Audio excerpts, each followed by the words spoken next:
Hello, everyone. Welcome to Mining Now. As you can see, we are filming another episode. This time, we're on location and in location. We've got Snowbird Technologies getting featured on the show. We have Jeremy Heerdink, Vice President of Business Development at Snowbird. Sir, welcome to the show. Thanks for having me. I appreciate it. We were almost just going to do it, standard in the booth. Yeah. We might as well actually be This is the way machine. better, right? As long as I don't hit my head. Yeah. It might be good for camera, too. That's the thing. True. Yeah. That's everything that people don't want to happen at a trade show is good for us. We were at one event. There was a Dolly Parton impersonator walking around with a donkey. There was a kid throwing stuff through the. It's like, no, we got to try to keep that stuff. That's gonna grab the eyeballs. It's a magic moment. Yeah.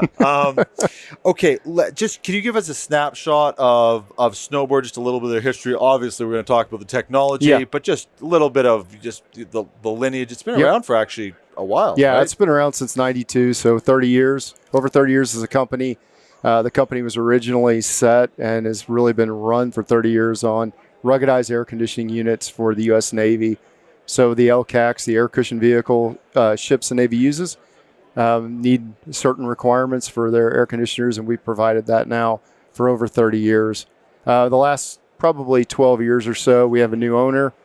He came in, kind of reflagged the company and set it more towards a technology company to kind of grow out of just air conditioners and start providing some technologies. I'm sure in the military, everyone talks about things like contested logistics and stuff like that.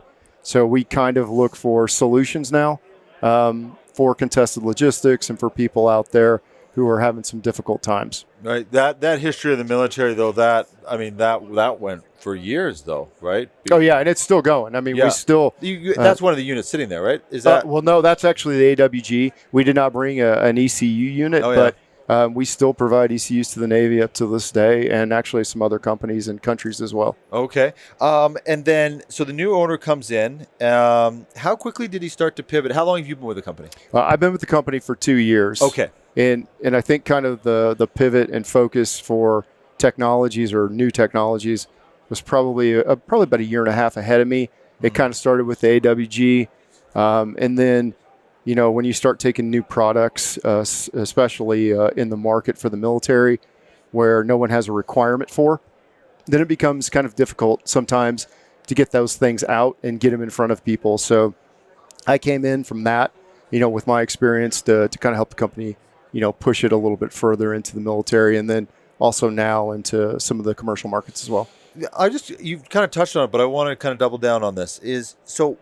What is the difference you're finding right away from military to things like the mining space? I know you're just starting to push into the mining space, so it's still a learning process, but what do you see quite quickly is the difference, or what are the obvious differences? Well, I think for us, the biggest thing is on the military side, you may have two groups of people in the same unit, funded by the same people, but they have completely different mission sets.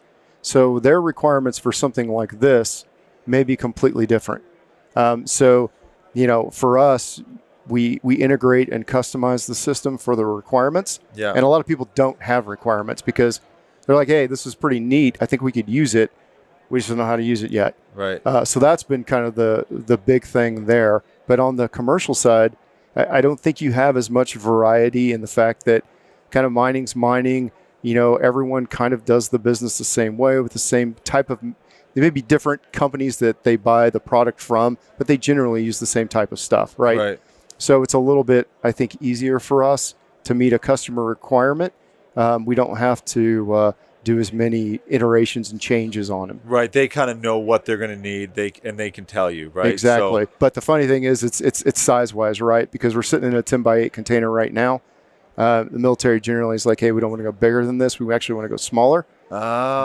But for us today, it was interesting going over to some of the bigger areas and seeing some of the vehicles they had and realizing like, hey, this might actually be way too small. Right. For the Mine and Expo type environment. We may actually have to have a much bigger container, at least 40 put foot. some big flags all over it so people can see something. it. Yeah. Let's talk about our heavy industry world tour brought to you by SAMM Equipment. Find, market, and sell surplus and used equipment. And FogMaker. Protect lives and vehicles with FogMaker fire suppression systems, because safety can never be a compromise. We are heading to events across North America and Australia and filming episodes on location. Email us at info@crownsman.com to be part of Crownsman's heavy industry world tour. Austin Powder uses Paradigm to meet customer requirements and enhance blast efficiency and production. Paradigm offers several advanced features, including fragmentation modeling, PPV and PVS reduction, charging and timing analysis, fly rock prediction, energy distribution, 3D blast modeling, muck pile footprint prediction, and overpressure prediction. With these innovative tools and state-of-the-art software, Austin Powder provides comprehensive blast analysis and optimization. Explore more about Austin Powder and cutting-edge products at austinpowder.com. In the toughest environments, you need the hardest, toughest steel. With a full range of grades designed to meet the extreme demands of hard-wearing applications, from mining to construction and heavy transport, Hardock's Wear Plate has it covered. Trust Hardock's Wear Steel to extend your equipment service life, boost efficiency, and power up productivity. Their wear experts partner with industry leaders to deliver solutions that stand up to any test. Ready to tackle your toughest wear challenges? Bring it on. Visit hardocks.com to learn more. Techway designs, manufactures, and services high-quality industrial scales and feeders. For over 50 years, processors of everything from French fries to frac sand have counted on Techway to provide the most durable, accurate, and reliable in-motion feeding, weighing, and metering equipment for their dried material handling needs. They specialize in providing tailored solutions that endure the test of time and material. Techway's quality line of products are proudly made in the USA. Learn more at techway.com. Well, that's another question. Again, sorry to the audience. I know everybody wants to know more about this, but I'm going to we'll get to it in just a minute. But I just want to ask another question about, just as you entered into the mining space, coming to the event like this, I wouldn't imagine you would have had a reason to come to a mine expo before. No. So where do you going and seeing those big machines, you don't really understand what mining is until you come to an event like this. Just see how big and heavy, and then right down to tiny little sensors. Yeah, it's just absolutely. this crazy, like the sheer volume of maximum size, biggest machinery in the world. Yep. Nothing's bigger than mining, and then down to a little tiny sensor. It's just crazy. Yeah, and you can't comprehend it until you see it, you know. Yeah. And it was pretty interesting to see. And we have a little bit of some advantage in the fact that our director of engineering comes from a mining background. Right. He has some experience, and his wife is also in the industry. So we've been guided a little bit on kind of what to go and where to look at. But the bottom line is we got to have an understanding of what the customers really needs, and then develop that product for them there. Well, let's talk. Okay, let's talk about what we're sitting in here. Sure. What is this? This is it's called the SAMM Tech, which is really a short term for Snowbird Additive Mobile Manufacturing Technology. So what we've done is basically taken a container. We have a gantry system, which you can see the large aluminum blocks that go through here. Right. We've patented that system inside of a container, and we've basically developed an expeditionary, military term, point of need, mobile additive manufacturing system that we can push anywhere. So any kind of environment that you would have limited resources in, we can move this in with a little support, without a big logistics train, and we can either make or repair anything from metal to plastics, composites. It's, again, we're integrators, so we can build it and spec it out to the customer's requirements. CIM is Canada's leading technical institute dedicated to the sustainability of our industry. Members enjoy professional growth opportunities through CIM libraries, publications, webinars, societies, and the job board. Experience the CIM community firsthand at the Conference of Metallurgists, August 19th to 22nd, ICARD, September 16th to 20th, and the CIM Health and Safety Conference, October 6th to 8th. Visit CIM.org for more information and join CIM today. SafeGauge specializes in innovative safety solutions, ensuring precision and reliability when conducting routine heavy vehicle maintenance. Their award-winning Safe Test range ensures workplace safety and efficiency. Their technology allows live testing to be completed up to 100 meters away, removing technicians from the line of fire and eliminating live work. SafeGauge, work smart, stay safe. Visit safegauge.com today. Did you know cementitious binders can be responsible for up to 70% of the total GHG footprint of mine backfilling processes? Now you can replace up to 50% of the binder in your mine backfill operations with Graybond, Graymond's new low-carbon cementitious binder. This lime-based alternative binder maintains a 40 to 70% lower GHG footprint compared to typical cement and can adapt to varying mine conditions without compromising performance. Learn more about Graybond at graybond.com. So this is, I mean, to really simplify it, this is printing parts, right, on site? Well, it's printing and it's manufacturing and repairing. So we print, but we also finish with the CNC machine too. Okay. Exactly. So Yep. this has got multiple things. So Sure. okay. So now is every unit rigged out the same with the same capabilities? Yeah, you're generally going to have the same capabilities in it because if you do metal, you need to be able to finish it. And then if you do plastics, you still have to post-process that too. So this particular one we're sitting in is metal only. It actually was on a Navy ship 4 weeks ago. Spent 2 months out in sea with the Navy out in the Pacific. And they're more interested in just metal. Our next system we're currently building for another customer to test, it'll have these same 2 systems in it, but it's going to add a dual extruder head for plastics. So it'll have a heated plastics bed, floor, and then that as well. So what is this like? Let's use a military example. What is it? What were they using that for? So a good example of what we used it for on the ship, and this is kind of a case study for us. So it was an LPD ship. It was a larger ship, and we had this device strapped onto the helicopter deck in the back.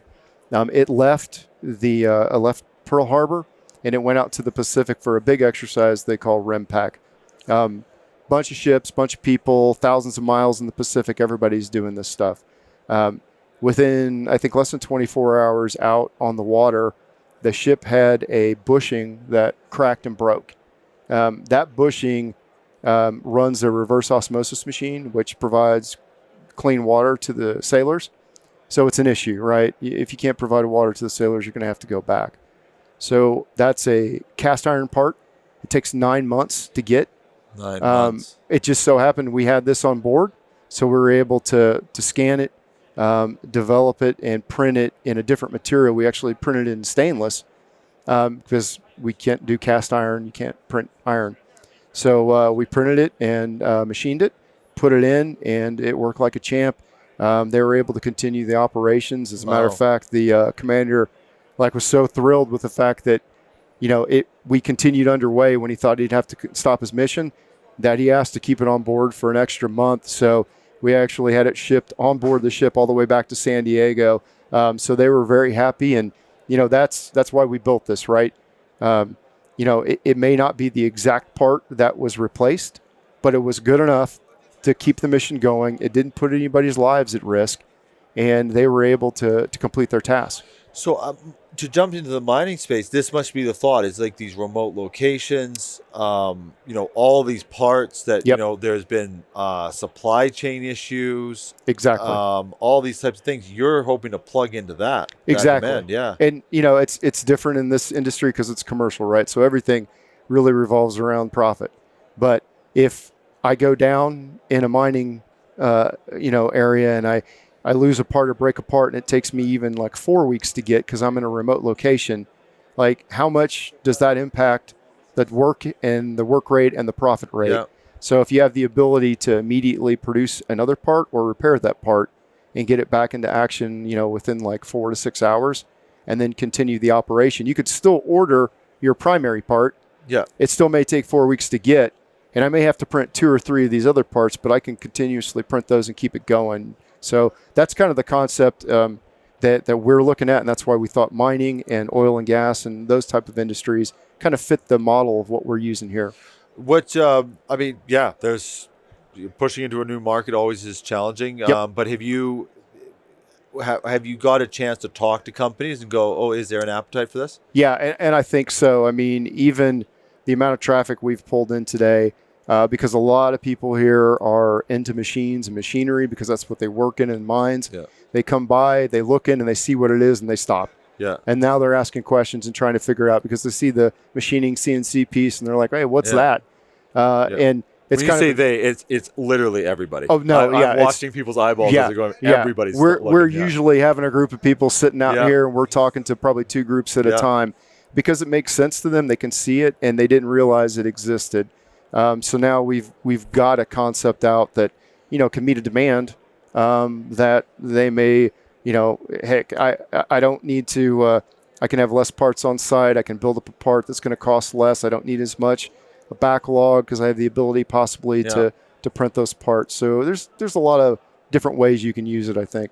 How is this scanned? Is it some sort of, what is the system to actually know which part you're making? So that's on the operations side in the back through that window.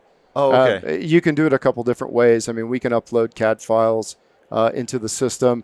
Companies or groups we've worked with have provided a catalog of parts. Here's the parts. And they put it in the system, and then it's almost becomes an autonomous type thing. I can select 2 of something and print.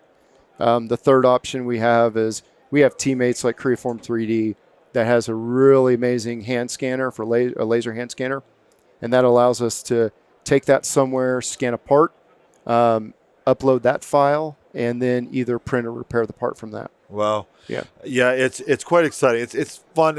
I do a lot of interviews in mining, so it's always fun when everybody wants to talk about their innovation, but every now and then there's one that's like, oh, I haven't seen, that's new. That's pretty cool. Actually new. Yeah. So this is, and you can see by the way people are reacting. Exactly. There's another company, and I'm drawing a blank of them.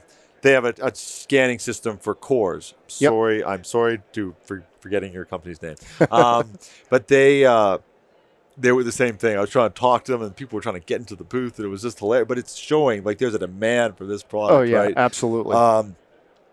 We could keep talking about this. You got another product I want to touch on. It's it's an air to water generator. I actually didn't know about this product either. Mm-hmm. I think they're not that uncommon, right? But But can you just talk a little bit? I just wanted to kind of touch on it quickly. Yeah, sure. We have kind of 2 variations of it now, but it started out as a small system that would fit in the back of a 4x4 military type vehicle. The alternator would power the system. But it's basically a system that extracts humidity from the air, runs it through multiple filters, and then creates clean drinking water from it. We've had it tested several times. It exceeds residential drinking standards in the U.S. We've had E. coli inputted into the system to test how well it filters it.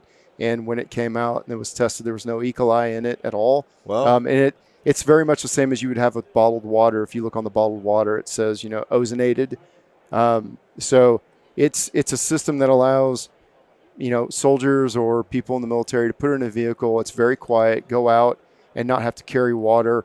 And then it has to be in humidity type conditions. It can't just be in the middle of the desert with 2% humidity because that's where it gets the water from. But it'll make 20 gallons a day rated. Wow. And if you're in a place like Florida, you're probably going to get 28 to 30 gallons a day. Wow. And so was that part of the innovation products? Yep. Yeah. Okay. Yeah. So this is a fairly new product as well. Yeah. And that's before this. And so we have a couple different partners or customers using those and testing them out. And then we just recently built a new one that sits on a large trailer with its own generator. And we've done some testing now with the U.S. Army on that and with Special Operations Command.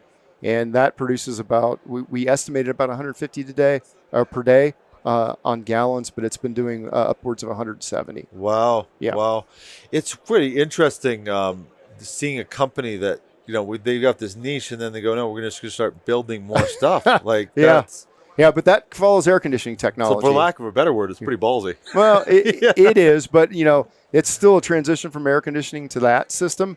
Yeah, there's overlap and connection to it. Now this is a little bit different. Yeah, this I'm not really seeing. Yeah, exactly. But it's designed beautifully though. That's all you have footage. And I hope we can show that in this. It's actually a beautiful. You come in here and you can see the design in it. The way even the corners are put together. Everything's just done right. Yeah, absolutely. Where did the design come from? There was somebody from your team, obviously, or was it partnering, or how did you? The patent originally came from kind of one of our partners who developed the system originally. We teamed with them to build it out, or Snowbird did. and then we ended up buying the patent from them Okay. because we saw a lot of things that we could make better and be a little bit more effective. So once we had the patent, then we kind of took it and modified it from there to make it a little bit more efficient. So we've gone through a couple iterations of this, and this is kind of the latest iteration as far as what the technology and capability is. The next one coming out, like I said, will have the plastics capability as well. Right. So it'll be able to do even kind of more stuff than what this currently can do. Yeah, it's very, very exciting. And yeah, I guess for you, you served, we were talking off camera, Yeah. you served in the military for what, 20 years, yeah. Do you miss that? That's quite a commitment for any career. That's quite Yeah. long. Is Yeah. do you miss it ever? No, I No? don't. That No. was good. It was fun time? while I did it. And that's actually what brought me into the company with this system because, being in special operations as an aviator, we'd push out with a couple Air Force planes, but we'd put our helicopters on them, and we'd go to these places, and we'd land, and I'd have a crew, and we'd have like 18 hours to get the aircraft up, and I always, you go in these situations, you were limited on parts, you were limited on capability, and it was never really the aircraft, but God help you if your crane broke, or God help you if the Humvee Right, broke. Yeah. You don't think they don't play that stuff in the movies, right? Exactly, Yeah. right. And that's the stressor. And then, when I saw this capability, I was like, man, if I had that thing, and I could put that on a plane and I could land, I would completely change how I was doing business. Right. Because once I got on the ground now, I would have the capability, one, to start producing the parts that are going to go through, Right. I'm going to go through quick. And then the other piece to that is if something did break like that, I could always scan it, put the axle in on a crane or Crazy. something, run a bead on it, fix it, and get right back to action and get the aircraft up. So this was kind of near and dear to my heart from what I experienced. Yeah. I've asked people this before. Actually, I want to clarify something. So if a part is broken, this can also fix the part? Yeah, it has the ability to repair a part as well. Okay. Because of the way the system, it almost lays like a welding bead, for lack of a better term. So if you have a crack in something, you can run a bead across it, finish it, and you're good. Yeah. I've asked other people we've had on the show in the military. We have great military people on over the years, which is just fantastic. Is that when do you have lessons from that you, how would I ask it? Everything you do changes. It's not really a fair question to say, does it change you? Because everything you do does. Yeah. But is there a certain, like obviously everybody knows about discipline and things like that, but is there a couple of values that you took out of the military to define how you are doing business here, how you communicate? Yeah. I think the biggest thing, and also our director of engineering, he was a National Guard Army officer as well, and spent time, deployed in some other places. And I think the big thing for us is, like, when we're dealing with this and we're trying to get it into certain people's hands, we've been there.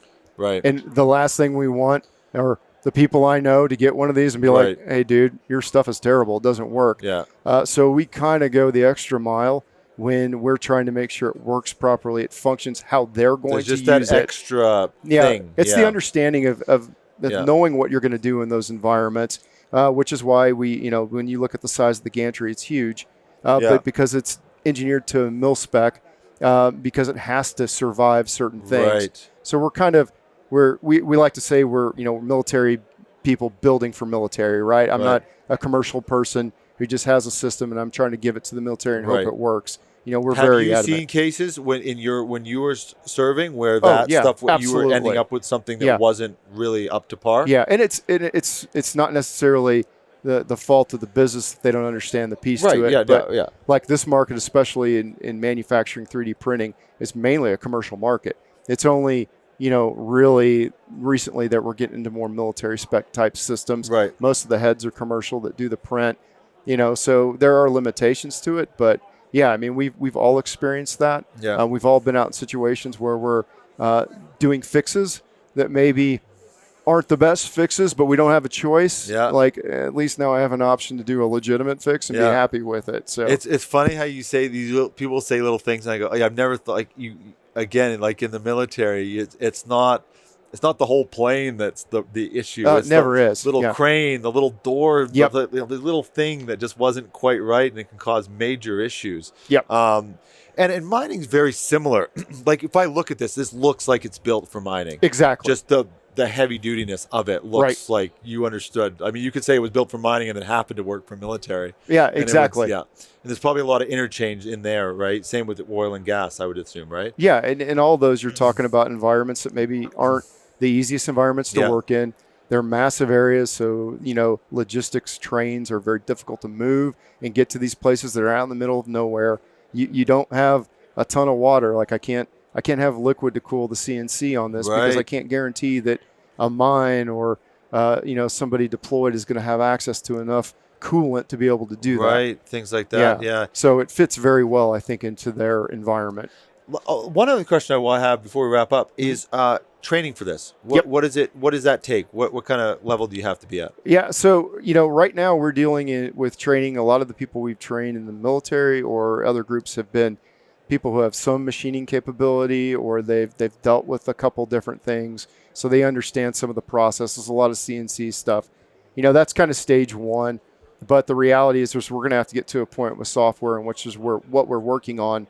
It's very similar to like my daughters have a system called Toy Box, and they literally can pull up my phone, or they can pull up a computer. They can design something and send it to the Toy Box, and it prints, right? and like if I can do that for them, like the goal is maybe not that extreme, but you want somebody who really doesn't know how to operate the machine or is not a machinist to be able to walk in, select something. It'll tell them the metal. They put the metal in or the plastic in, right? And they hit enter, and they leave. And it prints and does it, and then it'll give them a notification, hey, it's done. Yeah. So we're going to make this as autonomous as possible, and I think that's going to come in the near future. Yeah. But right now, we've had no issues with training anybody with minor skill sets in this. Well, what you're talking about, though, that touched on another thing in the mining industry is labor shortages, and that all of a sudden, the easier it is, the less qualified you have to be to make as good of a product. Yep. That allows that workforce to be your staff. There's more options to use people, because the mining is, of course, running real issues.